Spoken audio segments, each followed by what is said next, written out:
How to manage Outlook add-ins and extensions. Hey guys, welcome back to the channel.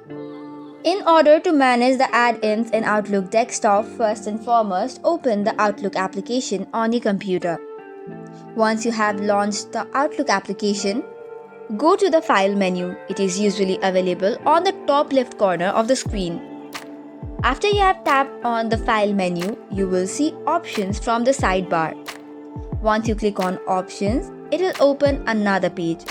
From there, you will see the option of add-ins on the side panel. Tapping on add-ins should take you to another page where you will see a list of active, inactive and disabled add-ins. To manage the add-ins, you have to select COM add-ins from the drop-down menu at the bottom and click on Go.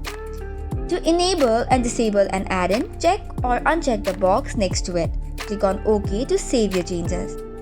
And just by that, you have managed the add-ins on your Outlook. Likewise, you can click on Get Add-ins on the Outlook ribbon or browse or search for add-in, then click on Add to install or remove add-ins as well. So that is all for today's video. For more such contents, do not forget to hit the like and subscribe button. Thank you and keep watching.